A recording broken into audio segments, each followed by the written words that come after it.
आपके समक्ष धर्म, जीवन, मनोविज्ञान, अध्यात्म से संबंधित वीडियो लेकर आता हूँ। क्या मुझे कोई बाबा बनना है? नहीं रे बाबा। तो फिर मेरा मकसद क्या है? साथियों, जीवन के हर पग पर अनेक ट्रैप है, जिन पर कहीं न कहीं हम सब फँस जाते हैं और फिर कंप्रोमाइज़ करने के अलावा या जान देने के अलावा कोई चारा नहीं बचता। मैं चाहता हूँ कि आप इन दोनों से बच जाओ और जीवन में ऊँची से ऊँची उड़ान भरो। और मेरा मकसद ज्ञान देना भी नहीं है। मैं तो बस ये चाहता हूं कि आप 24 घंटे में से 24 मिनट स्वाध्याय के लिए अपने मन और अस्तित्व की गहराइयों में झांकने के लिए समय निकालें और अपने अंदर के अवतार को प्रकट होने दें, क्योंकि तुम वह हो, दाउ आर दैट।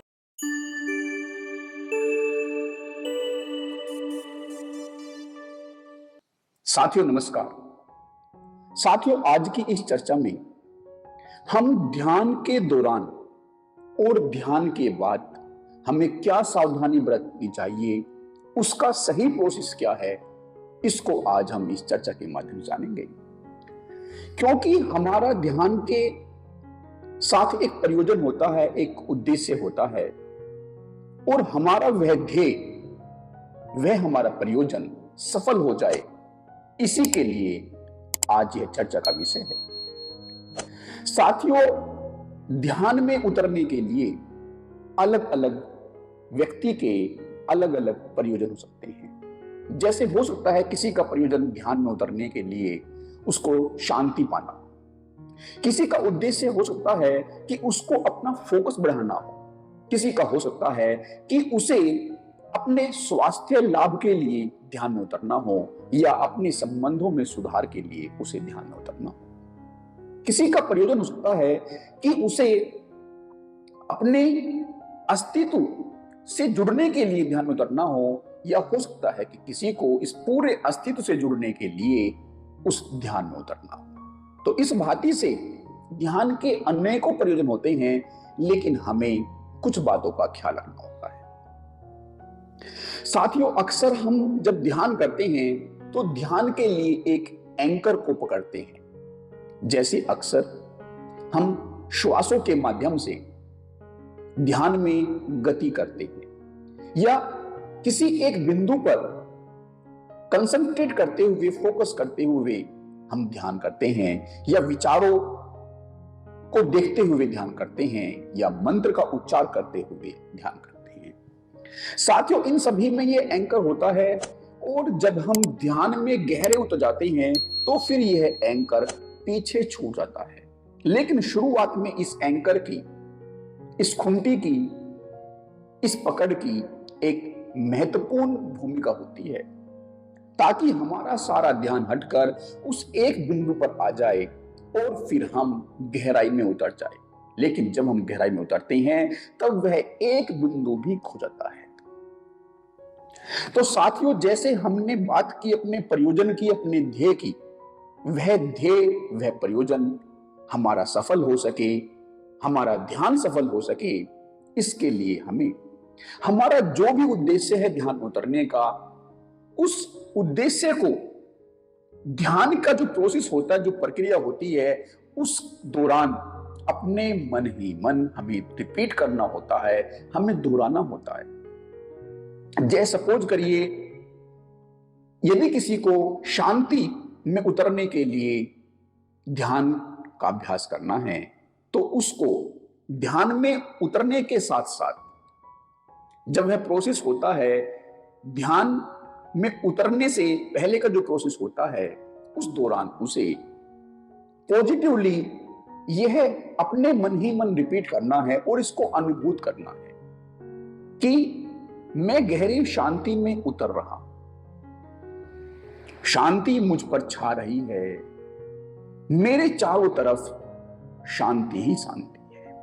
इस भांति से यदि हम उसको रिपीट करेंगे, उसको अपने गहराई में उतार लेंगे, तो हमारा शांति में प्रवेश आसान हो जाएगा और जल्दी हो जाएगा। और इस भांति से हमारा यह जो अभ्यास है, ध्यान का जो हमारा प्रयोग है, यह सफल हो जाएगा।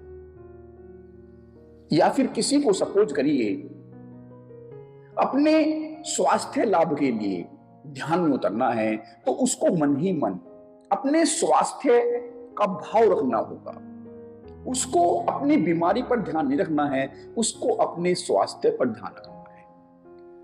वह अपनी ऐसी इमेज को मन ही मन रिपीट करेगा कि जो उसके स्वास्थ्य को प्रकट करती। और जब यह भाव गहरा होता जाएगा और गहरा होता जाएगा और साथ ही साथ हम ध्यान में उतरते जाएंगे, तो इसका जो इफेक्ट है, जो इसका रिजल्ट है, वह मिलना शुरू हो जाएगा। या किसी को हो सकता है इस अस्तित्व से एकाकार होना हो, तो उसको इस भाव के साथ हर दूरी को मिटाते हुए इस एकाकार के भाव के साथ उस ध्यान में उतरना होगा। उसे इस पूरे अस्तित्व को अपने भाव में बनाए रखते हुए इस ध्यान में उतरना होगा। जो दूरी है, जो विचारों की दूरी है, जो भाव की दूरी है, जो शरीरों की दूरी है, उन सब दूरियों को मिटाकर उसे एक शून्यता के साथ, एक एकाकार के साथ इस ध्यान में उतरना होगा, उस ध्यान की गहराई में उतरना होगा। और जब वह ध्यान की गहराई में उतरेगा, तो पहले तो वह खुद खो जाएगा और फिर उसका जो मिलन है इस अस्तित्व के साथ हो जाएगा। साथियों, लेकिन जैसे वह एंकर, वह खूंटी जब हम ध्यान में गहरा करते हैं वह खो जाती है, ऐसे ही जब यह जो हमारा विचार, यह जो हमारा भाव है, यह भी जब हम ध्यान में उतरेंगे तो यह भी खो जाएगा। यह प्री मेडिटेटिव अवस्था के लिए है। जब हम ध्यान में उतरेंगे तब तो ये दोनों ही खो जाएंगे। लेकिन इसका फायदा यह होगा कि जब हम ध्यान में प्रवेश कर रहे होते हैं तो हमारा जो चेतन द्वार है वह तो बंद हो जाता है, और हमारा जो अवचेतन जो द्वार होता है, सब कॉन्शियस लेवल का जो द्वार होता है, वह खुल जाता है। और हम जैसे जैसे गहराई में प्रवेश करते हैं तो अवचेतन के बाद ब्रह्म अवचेतन का जो द्वार है वह खुलने लगता है। और जब हम अपनी मंशा को अपने अवचेतन मन के साथ साथ इस ब्रह्म अवचेतन को भी उसकी संज्ञान में हम इस अपनी मनसा को डाल देते हैं, तो फिर हमारी जो वह मनसा होती है, जो हमारा ध्येय होता है, उसको पूरा करने में यह पूरा अस्तित्व एक साथ कार्य कर सकता है। वह हमें उस दिशा में एक रोशनी दिखाता है। इस भांति से न केवल हमारा प्रयोजन सिद्ध हो जाएगा, बल्कि वह जल्दी भी हो जाएगा और हमारा जो ध्यान है वह सफल हो जाएगा। और इस भांति से हमारे ध्यान के अनुभव और गहरे होते जाएंगे, हम ध्यान से और अधिक जुड़ते जाएंगे। मैं उम्मीद करता हूं कि जो मैं आपको कहना चाह रहा हूं, जब आप ध्यान के गहरे प्रयोग में उतरेंगे, जब आप ध्यान से गहराई से जुड़ेंगे, इस अस्तित्व से, अपने अस्तित्व से गहरे जुड़ेंगे, तो वही बात आप भी अनुभूत कर पाएंगे। इसी उम्मीद के साथ मैं आप सभी से विदा लेता हूं। आप सभी का मेरे साथ बने रहने के लिए बहुत बहुत धन्यवाद।